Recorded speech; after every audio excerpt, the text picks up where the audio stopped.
Hey guys, Frank Ramppen here. Real happy to be on a Zoom call with Bobby V out in sunny California. Hello, Bobby. Frank, great being with you, dude. I tried to set the camera up so that you could see the backyard. I'm at home and see the snow because we had our first snowfall of the year. I'm sure you heard about it, but too much of a glare. So no snow for you today, but we got the snow, you got the sunshine. Well, we got it. Yeah, there's sunshine here and baseball is heating up. And I'm glad that we're going to get to talk baseball and do it together. All right, finally. So we've sent out a little carrots to you out there that we were going to talk about something with Bobby V called the when in baseball. And we've been talking a lot about it personally. And it's time Bobby wants to share it with all of you. But first, we're going to talk about my big when with Bobby V. I think it's important. It's a fun story, but when in baseball. So Bobby and I met back in 1980. We didn't know each other. We're from the same hometown. We went to the same high school a few years apart. I was playing baseball at the University of Tampa, hoping to get drafted. Didn't know how that whole process worked. My parents had no idea. So I went to my summer coach, Bob Kennedy, the legend of Stanford, and asked him, hey, I might get drafted. How's the whole thing work? And he said, why don't you go talk to Bobby V? And I had never met Bobby V yet. He said, hey, I just saw him. He was up at a Catholic High, now Trinity, now not a school, but Catholic High baseball game. So I nervously wandered up to Catholic High School and saw Bobby. Of course, I knew what he looked like. And he was standing over there talking to a crowd of people, of course.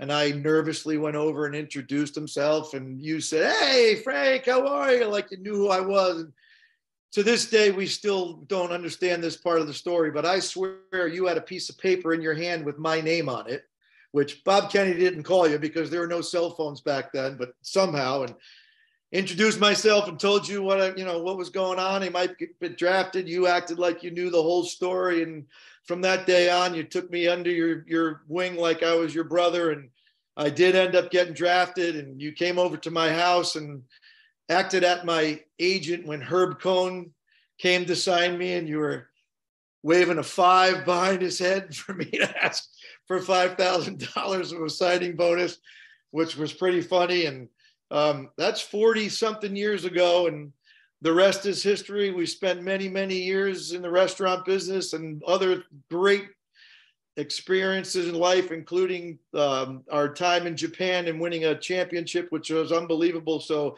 the when for me was then with you. And I thank you for that. And it's been a wonderful, wonderful ride. And now we'll get into a little bit more of the when of baseball. Hey, Frank, you just clicked on exactly why I had that number in my pocket, because the scout that came to sign you also signed Rod Carew. His name was Herb Stein. Oh, it was Cohn. It said Herb Cohn, right? Herb Cohn from Stamford, Connecticut that right. gave me the number. Another legend. Really? Yes. Wow. And it would have been that Bobby Kennedy and Herb were at a Twilight League meeting that's coming back to me, where they were talking about the future stars, and you were mentioned, and Herb said he was going to see me. He did, and I think it was at a Twilight League game right before the Catholic High game. Wow. Yeah, maybe the day before. And you just mentioned his name. Is that classic? Mystery solved. See, that was Freudian, right? Yeah, that's unbelievable. And it has been a great 40-something years, and I hope we can do another 40-something. And, this idea of the when of Bobby V, we together were in the first documentary ever by ESPN. It was called The Zen of Bobby V, when some young college students came over to Japan and followed us around for the entire 2007 season or 6 season and put it all on film and, entered the world of documentaries for ESPN. And you were heard in that documentary in many different ways. And, and I for was those people who know me, you might know what he's talking about. They'd have to see it to hear it, but it was spectacular. And now if ever there was a time to talk about when, you turn on a baseball game, in 2023, and when is all over the place. When does the pitcher pitch the ball? When does the hitter have to get into the box? When does he have to be looking at the pitcher? When do you take off? When a guy is trying to steal, when do you pick off? When you only have 2 pickoffs that you can use before you throw over. And even greater when, in a developing sense, is when does the manager give the third base coach the sign to give the hitter and the runners the sign if they're ever going to put on a hit and run, a steal, a squeeze play, a whatever, because time is of the essence. So letting people become more aware of when is, I think, so apropos. And we're going to have some little Zooms here, some little podcasts talking about when you do things on the baseball field, because we've been so great at sharing all of our information, the information that you have and I have, and that we learn together, of how to do things and what to do. But now I think we could talk about when to do it. And more than likely, my favorite dog, JB, just came in. And soon, I don't know when, but soon he'll be barking in the background. All right, that's okay. We could deal with that. So you just brought up a great point, but everybody talks about baseball being a game of inches, and now you're bringing in this when, and you never really, when we were in Japan, you never really talked about when specifically, but you did. And the first thing that came to my mind was when we were working with the base stealers and the runners. We were working with the young guys late at night after practice, after the full day of spring training. They had the night practices indoors, and you were talking to them about the timing of when they take their secondary lead and when that right foot has to land on the ground when the ball was in the zone, so that they could react as immediately as possible without delay. And that when jumps out at me, that was the first when, without talking about when really, that I remember you teaching when. Yeah, it was more like then, I would say now. Right. In every practice, I'd be behind a base runner and I would say now. And that now was the when. And I would yell now for a hitter when he would start his leg kick or start his swing in motion. And I'd say now when I'd want to have that pitcher to throw the high fastball up and out of the zone. And so now, instead of now, we're going to talk about when, so that all the things that the young players who are watching this, or the older coaches who are watching this and are trying to make their team better and to apply all of the things they worked on during the off season in a game situation, I think the more they understand when to do things, the better they're going to be. So yeah, talk about, taking that lead, and the secondary lead, not even on a delayed steal, just on a secondary lead. So your feet are both planted on the ground when you take your lead, and then the pitcher starts his motion, and when he does, the base runner starts their secondary lead. Well, the secondary lead is only good if, in fact, that body that you put in motion is allowed to stay in motion if the ball is hit. And that body is only put in the proper position if the ball goes by the hitter with a swing and miss or a take, if he's able to stop that body at the right time to get back to the base that he was taking the lead from. So that idea of when is a shuffle step in a secondary lead, and having that right foot, the foot closest to the next bag, about to come down as the ball is in the hitting zone. It's too late and it comes down after the ball is struck, you're getting a delayed start on your way to the base. If it's too late and you're coming down after the catcher catches the ball, you have a tendency of getting picked off. So you want to have it on time, and the when for taking that secondary lead or even taking a delayed steal lead is that the right foot is in the air and coming down when the ball is in the front of the plate, right in the hitting zone. And that's about a second away. You know, the pitcher will start his motion. He'll throw to home. Most major league pitchers get it there in about 1.2 or 1.3 seconds. You figure your eyes will take a little time to start your body. And then about 1 second, that ball will be in the hitting zone. And at that time, your right foot should be in the air, ready to come down. And that's when to do it. And, you know, for everybody out there, we're going to be sharing these whens with you over the next couple of months in this When of Bobby V segment. And, you know, just a quick story again, baseball was my life. I played pro ball and I thought I knew a lot about baseball until I spent 6 years in Japan with you. And what I learned from you in Japan and that slow motion camera that you have in your brain that amazed me, the whens that you are going to share with the people that are going to tune in and listen to this is going to be amazing. Trust me, because what I learned was amazing. And these whens are going to make baseball players better. And these whens are going to make teams better. And when your team is operating with the correct whens, it's going to be the difference between wins and losses. Yeah, I think if you do things on time, and you understand, you know, when you'll take the extra base and when you can throw the ball over the cutoff man's head and when you throw your best breaking ball and when you start your swing. If you understand all those whens, I guarantee you'll win more games. Now, here's another thing, just an FYI. I was with one of our ex-players last night, Satoru Komiyama, who was a great pitcher for us for years in Japan. He also pitched for me with the Mets. He is now the head coach, the manager of the #1 baseball team, college baseball team in Japan. It's kind of the Harvard of Japan, Waseda University. And he's here in Southern California playing against Long Beach State and USC and in all these exhibition games.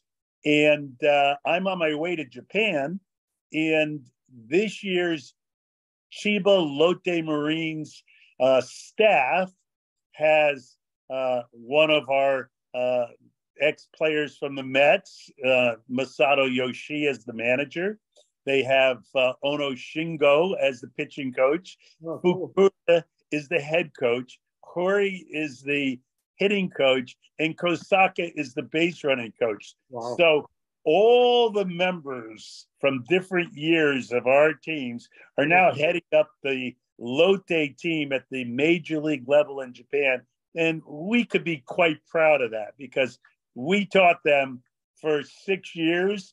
And now 15 years later, they've been applying all the things that they've learned. And now they have very high positions in Major League Baseball in Japan. And Yoshi is also the pitching coach for the WBC team. Oh, cool. So, yeah, it's all kind of cool stuff. And what about Satazaki? Is he announcing for them or is he? Satazaki is like the announcer. We're doing this podcast. Satazaki was our catcher.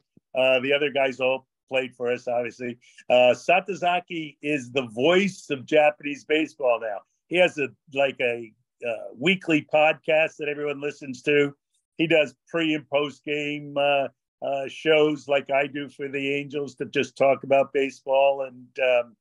And he's out there. And Little Nishioka, who's a shortstop, is also managing in the independent league of Japan, developing young players. Cool. And you mentioned two guys there, which is a pretty cool story. My oldest son, Frankie, a switch hitting center fielder down in Florida, Palm Beach Atlantic, is a switch hitter because his first favorite player ever was in Japan, Nishioka. And Zach, who's at West Virginia, is a catcher because of Satazaki being his first favorite player. Pretty cool. And what's cool about that is when we got there and we saw the catchers including Satazaki, getting so low and getting on one knee so often to give the target. And we watched it and wondered why and how they could do it so efficiently, and especially with that left knee. And now you see everyone doing it in the major leagues, which is, again, very cool. Yeah. So a lot of wins we're going to talk about, but when you said earlier, I'd love to hear a little bit on this. I didn't even think about this. I'm sure a lot of others haven't. The when on when the manager gives his signs to the third base coach with the time restrictions now. That's not easy. No, that's not easy. I think they're going to have to go to an automatic, audible system where everyone has, this pitch comm that they have now, that the pitcher, the catcher, and the infielders have, that kind of give a click for what pitch is being thrown. I think you're going to have that same kind of word communication from the sidelines to the quarterback, if you will. That will be from the dugout to the third base coach to the runners. If in fact, managers and teams are going to want to put on plays. But again, we will talk about when it's a good time to squeeze, and when it's a good time to hit and run, and when it's a good time to take, and when it's a good time to take the extra base, because those are all the things that come into managing a game to win the game. Okay, so all those wins, we're going to give them any wins today, or is that? Yeah, I think it's one win. Everybody was wondering when Zach Ramppen would get his first hit at the Division I level, and I think you might as well break that out here on our podcast, because he got his first of many hits for the University of West Virginia. Another cool little story, and thank you. So both Frankie and Zach, in their first plate appearances in college, first pitch, both got hits. So no matter what happens after that, you can't take that away from them. Good job, boys. Proud of you. Way to go, guys. And exactly. And there's a lot ahead for sure. So how about when Aaron Judge becomes this superstar, that he breaks Babe Ruth's New York Yankee and American League record for home runs in a season, and hitting 62. And during the winter, he's been analyzed, and people have talked about it, and I've watched, and other people have watched. And what changed last year with Aaron Judge, which he always did, but he didn't do as consistently, was when he lifted his front leg. As we all know, he's 6'7". He has one of the most, it's the biggest swing. We think about swing being short and compact. You hear that often. People talk about short and compact swings mainly because guys hit the ball. And when you hit it, it's a shorter swing than when you swing and miss. And, because he's so big, his swing takes a long time from the time the foot leaves the ground to the time the bat hits the ball. And I would suggest, and I know you do, but I would suggest to all dads and coaches and players to time their swing, not their bat speed, but their entire swing. When you're practicing and you initiate your swing, that's when your front foot is separated from the ground in any way, whether it's a heel that comes up or an entire leg that comes up. But that's the beginning of your swing. And then the end of the swing is when you make contact with the ball. Well, you should know how long that takes. And once you know about the time that it takes to complete your entire action, and it's different for most, different for most. Yeah, some guys will have the same amount of time, but most have a different amount of time. Once you know that, then you'll know when you have to start your swing in order to time the pitcher. Again, Aaron Judge starts his swing often when the ball's behind the pitcher's back. Often when the pitcher breaks his hands, he's starting his swing. And you hear a lot of coaches say that you're supposed to wait on the ball. well, you wait on the ball with the bat, but you don't wait on the ball with your entire swing. Your swing starts early so that you can be on time, and then you stop your swing when you determine that it's not the pitch that you want to hit hard. And that's a tough teach that requires a lot of focus and a lot of repetition and understanding. Yeah, and just the understanding, it clicks when we mentioned the word when, but if a player gets it, that time that he gets it stays with him forever. Oh, now I get it. I have to start at this time. And that's the when of his swing. And that's the feel that we talk about all the time. We could say it till we're blue in the face about starting earlier, but when they feel that, like you said, they get it, and now they got it. Yeah. Often they're thinking that about the bat coming forward early, and that's not what the swing is. The bat coming forward is the last part of the swing. The first part of the swing is what you do with the bottom part of your body that initiates the swing, that allows the weight to be not only transferred from the back side to the front side, but also translated up from the feet up to the head of the bat. And, that's very, very important in swinging the bat. Unbelievable. Yep. That's good stuff. So someday, along with these podcasts, we wouldn't mind people sending in videos that we could look at and check out and say, yeah, that looks like the right time to be doing things. You've got your when. And the other thing, now that it's baseball season, if you have time and you have some free time, there's always Valentine's Way that you could buy. It's a book that's out there on Amazon, and it will get you in the mood of playing baseball. And when you buy it, if you need it signed, send it to me or send it to the Academy, and an autograph could accompany that book at any time. I've read Valentine's Way. I lived on Valentine's Way in Japan, and I've been doing it Valentine's Way for a long time. It's a great book.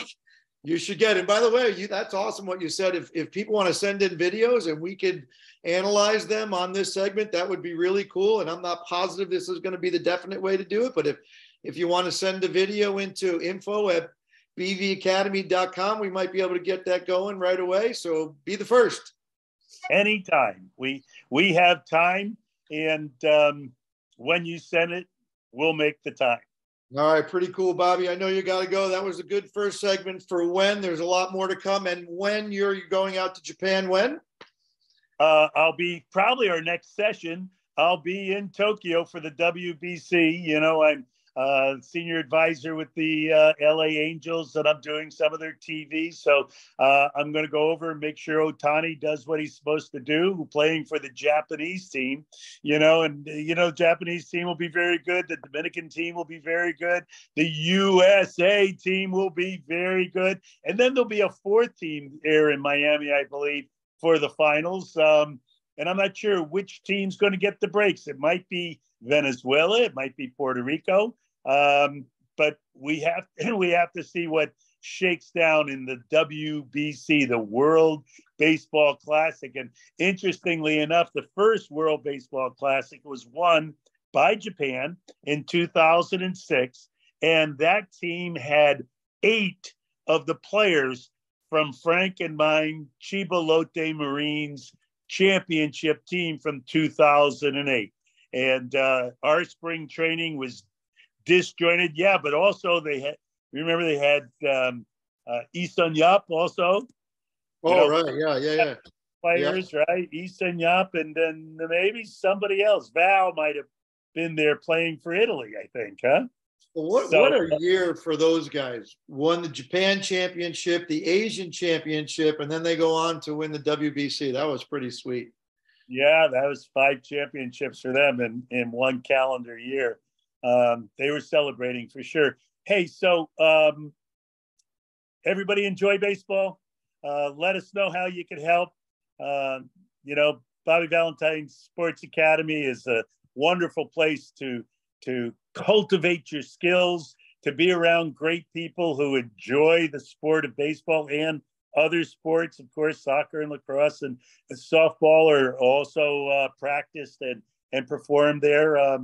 So show up, have fun, and stay healthy. It's great being with you, Frank. And All right, Bobby, good to see you. Safe travels. Hopefully we'll see you in Japan next week. See you soon. Thanks, bro.